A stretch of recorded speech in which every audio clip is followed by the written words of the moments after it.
प्रणतकलितापत्राय कृष्णप्रेष्ठाय भूतले श्रीमती भक्ति वेदांत स्वामी निधि नामिने नमस्ते सारस्वते देवे गौरवाणी प्रचारिणे निर्विशेष शून्यवादी पाश्चात्य देशतारिणे जय श्री कृष्ण चैतन्य प्रभु नित्यानंद श्री अद्वैत गदाधर श्रीवासादि गौर भक्तवृंद हरे कृष्णा कृष्णा कृष्णा हरे हरे हरे राम राम राम हरे हरे हरे कृष्णा कृष्णा कृष्णा हरे हरे हरे राम राम राम हरे हरे हरे कृष्णा कृष्णा कृष्णा हरे हरे हरे राम राम राम हरे हरे।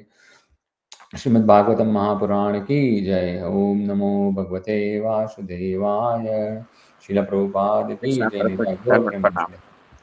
हरि हरि बोल। तो आज हम बात करेंगे अध्याय 12 का स्कंद 1 सम्राट परीक्षित का जन्म। तो यहाँ पे बहुत ही एक विशिष्ट व्यक्ति है जिनके कारण हमको भागवतम मिली है और उनके जन्म के बारे में हम आज बोलने जा रहे हैं।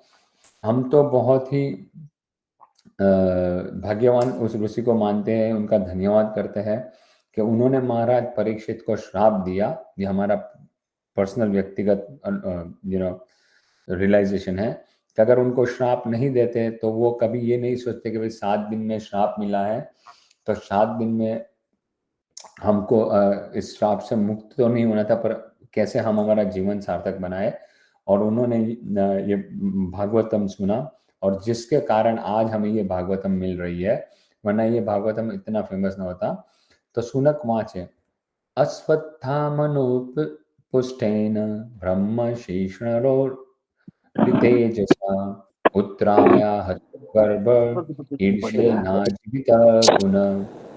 तो कहते हैं सोनक मुनि ने कहा, महाराज परीक्षित की माता उत्तरा का गर्भ अश्वत्थामा द्वारा छोड़े गए अत्यंत भयंकर तथा अजय ब्रह्मास्त्र द्वारा विनष्ट कर दिया गया था, लेकिन परमेश्वर ने महाराज परीक्षित को बचा लिया। तो देखिए यहाँ पे कहा जाता है कि अश्वत्थामा ने जो ब्रह्मास्त्र छोड़ा था उसके द्वारा उनका गर्भ विनष्ट कर दिया गया था, और विनष्ट कर ही दिया था लेकिन परमेश्वर ने उसको बचा लिया।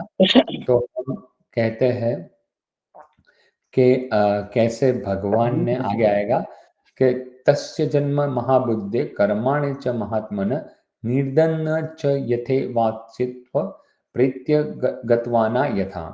अत्यंत बुद्धिमान तथा महान भक्त महाराज परीक्षित उस गर्भ से कैसे उत्पन्न हुए, उनकी मृत्यु किस तरह हुई और मृत्यु के बाद उन्होंने कौन सी गति प्राप्त की, इसके बारे में बात करेंगे। तो यहाँ पे कहते हैं कि जो परीक्षित थे, महाराज परीक्षित उत्तरा के गर्भ में थे और उन्होंने देखा कि भाई कैसे सॉरी उन्होंने मतलब उत्तरा के गर्भ पे ये ब्रह्मास्त्र छोड़ा था अश्वत्थामा में, और उसको नष्ट करना चाहते थे क्योंकि अश्वत्थामा चाहते थे कि उन्होंने पांडव के पांचों पांडव के पुत्रों को मार दिया था। अभिमन्यु तो मर ही गए थे युद्ध स्थल में, और बोले इनका एक ही वंशज रहा है, अगर इसको मैं मार दूं तो पांडवों के बाद कोई बचता नहीं है और उनका वंश आगे बढ़ेगा नहीं। इसीलिए अश्वत्थामा ने ये कार्य किया था। और यहाँ पे भगवान स्वयं, क्योंकि उत्तरा आती है और उत्तरा भगवान से निवेदन करती है, तब भगवान ये कहते हैं कि भाई तुम मेरे पास क्यों आई हो, तुम्हें तो पता है अपने जो ससुर है, 5 ससुर है, उनके पास जाओ, हाल ही में उन्होंने युद्ध जीता है, वो महापराक्रमी है और महावीर एकदम वीर है, वो किसी भी तरह के खतरे से तुम्हारी रक्षा कर सकते हैं।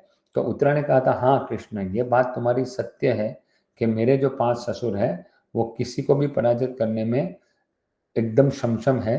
पर यहाँ पे कहा गया है, जैसे पहले श्लोक में कहा गया कि उसके गर्भ को नष्ट किया दिया था, बोले पर वो किसी को जिला नहीं सकते हैं, वो किसी को जीवन दान नहीं सकते, वो तो माधव वो तो केशव आप ही दे सकते हो, इसीलिए आप मेरी रक्षा कीजिए।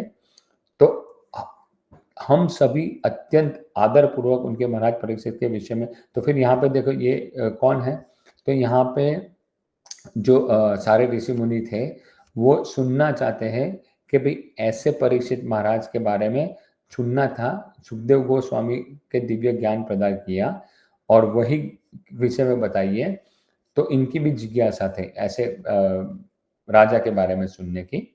फिर आगे सुत गोस्वामी ने कहा कि सम्राट युधिष्ठिर ने अपने राज्य काल में सबके ऊपर आदर पूर्वक शासन चलाया। वे इनके पिता तुल्य ही थे, इनके पिता पांडु तुल्य थे और उन्होंने कोई व्यक्तिगत आकांक्षा न थी और भगवान कृष्ण के चरण कमल की निरंतर सेवा करते थे, के कारण वे सभी प्रकार की इंद्रिय तृप्ति से विरक्त थे। तो यहाँ पे भी आया है, पहले भी हमने सुना था कि कैसे गोपियाँ भगवान के चरण कमल की सेवा करती थी, तो उन्हें ये मटेरियल वर्ल्ड छू नहीं पाता था। तो इसी तरह भगवान युधिष्ठिर भी एक अच्छे राजा थे, व्यक्तिगत कोई इनकी आकांक्षा नहीं थी, पर कृष्ण के चरण कमल की निरंतर सेवा करने के कारण वे सभी प्रकार की इंद्रिय तृप्ति से मुक्त थे। फिर आगे कहते हैं, महाराज युधिष्ठिर के सांसारिक उपलब्धियों सदगति प्राप्त करने के लिए किए जाने वाले यज्ञ, उनकी महारानी, उनके पराक्रमी भाइयों, उनके विस्तृत भूभाग, पृथ्वी ग्रह पर उनका सार्वभौम आधिपत्य तथा अनेक ख्याति आदि से समाचार स्वर्ग लोक तक पहुंच गए।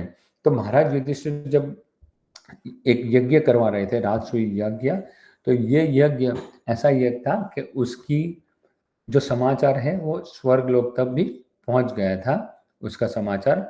और यहाँ पे कहते हैं, हे ब्राह्मणों, राजा के ऐश्वर्य इतना मोहक था कि स्वर्ग की, तो ये ब्राह्मणों को कहते हैं कि उनका ऐश्वर्य इतना मोहक था कि स्वर्ग के निवासी भी उसकी आकांक्षा करते थे। देखिए, हम कभी कभी क्या करते हैं, स्वर्ग जाने की इच्छा करते हैं, पर ऐसे राजा यहाँ रह चुके थे कि जो लोग का शासक ऐसा था कि स्वर्ग के देवी देवता, स्वर्ग के राजा लोग भी इस शासन को अनुभव करना चाहते थे। लेकिन क्योंकि भगवत सेवा वो लोग तल्लीन थे, अतः उन्हें भगवान की सेवा के अतिरिक्त कुछ भी तुष्ट नहीं कर सकता था, तो उन्हें कोई तुष्ट नहीं कर सकता था। फिर आगे कहते हैं, हे भृगुपुत्र, शौनक जी को कहते हैं भृगुपुत्र, जब महान योद्धा बालक परीक्षित अपनी माता उत्तरा के घर में थे, अश्वत्थामा द्वारा छोड़े गए ब्रह्मास्त्र के जलन जलवंत ताप से पीड़ित थे, तो उन्होंने परमेश्वर की अपनी ओर आते देखा। उन्होंने परमेश्वर को अपनी ओर आते हुए देखा। तो महाराज परीक्षित को जब ये देख रहा था, तो परमेश्वर भी आए और वे भगवान केवल अंगूठा भर ऊंचे थे, मतलब एक अंगूठा जितने ही ऊंचे थे जब माता उत्तरा के गर्भ में उन्होंने प्रवेश किया, किंतु वे थे पूर्ण दिव्य, उनका शरीर अत्यंत सुंदर श्याम वर्ण तथा अच्युत था और उनका वस्त्र बिजली के समान चमचमाता पीत वर्ण का था तथा उनका मुकुट दिव्यमान सोने का था, दिव्यपयामान सोने का था। बालक ने उन्हें इस स्वरूप में देखा था।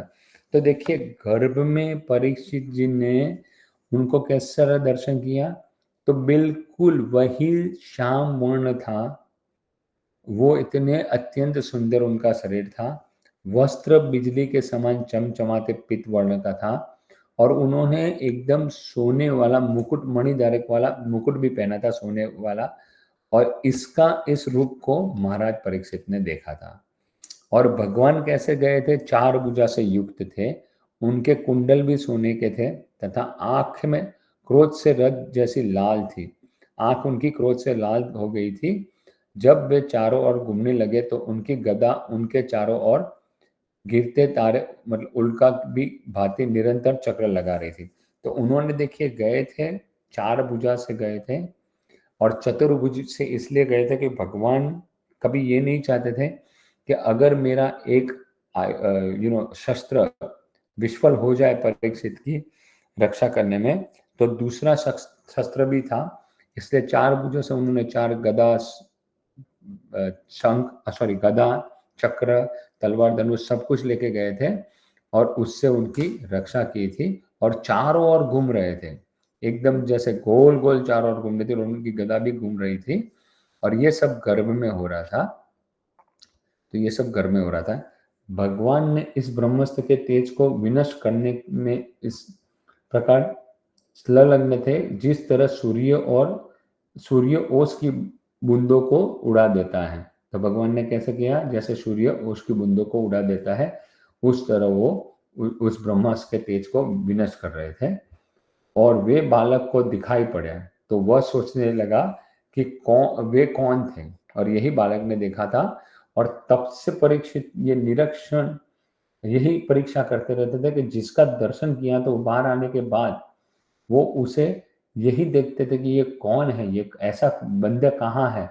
तो ऑलवेज वो परीक्षा करते रहते थे, निरीक्षण करते रहते थे, इसीलिए उनका नाम एक परीक्षित भी रखा, ऐसा सुना है हमने।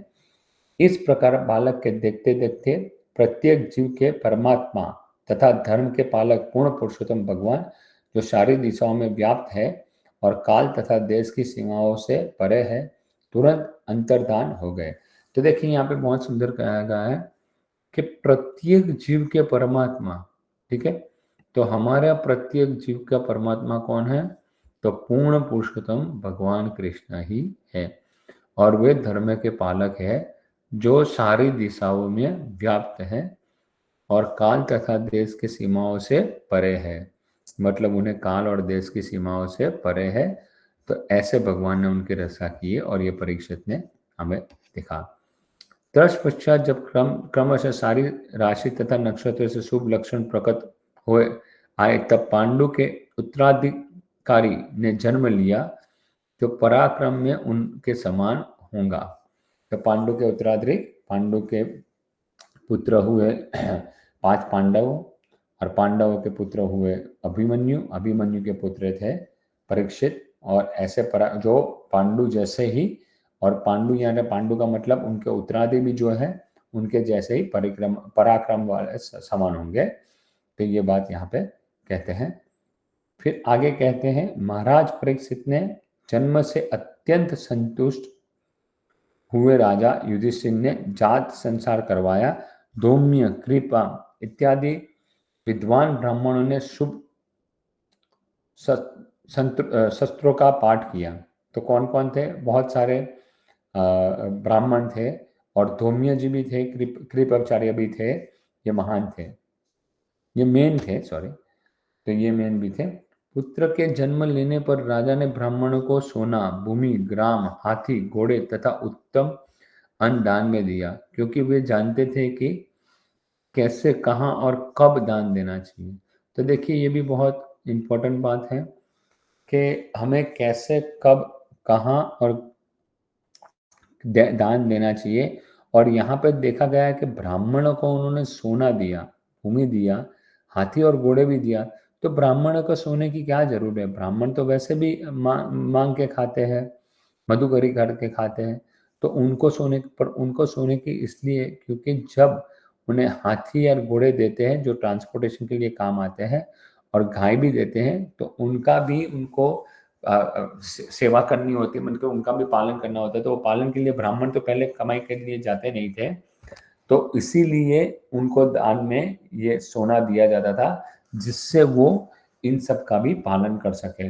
आज हम देखते हैं कि ब्राह्मण वर्ग जो है उनको भी काम करना पड़ता है, वो भी बेचारे जॉब करते हैं, क्योंकि आजकल ब्राह्मण वर्ग, क्योंकि राजा का कर्तव्य था पहला, और जो वैश्य थे ये उनका कर्तव्य था, और क्षत्रिय का कर्तव्य था कि ब्राह्मणों की, उनको क्षत्रिय ब्राह्मणों की रक्षा करते थे। राज और जो वैश्य थे वो उनकी ज़रूरियत को, फाइनेंशियल ज़रूरियत को पूर्ण करते थे, और जो शूद्र थे वो ब्राह्मणों की सेवा करते थे। तो ब्राह्मणों को कहीं कमाने के लिए जाना नहीं पड़ता था, उनको कोई काम नहीं कर पड़ता था, वो सिर्फ वेद पाठ का ही ध्यान करते थे और वेद पाठ ही पढ़ाते थे, और उनका परिवार उस तरह चलता था। पर आज ऐसा बिल्कुल नहीं है, और प्रभुपाद तो हमेशा इसके विरोध में रहे कि शिक्षण ऑलवेज फ्री होना चाहिए, और ऐसा है नहीं। आज आप देखो तो आरोग्य और शिक्षण जो फ्री होना चाहिए वो सबसे महंगा है आजकल। तो आजकल ये महंगा, और ये ऐसे सिस्टम नहीं चलेगा, ये सिस्टम के विपरीत है। राजा ने दान से अत्यधिक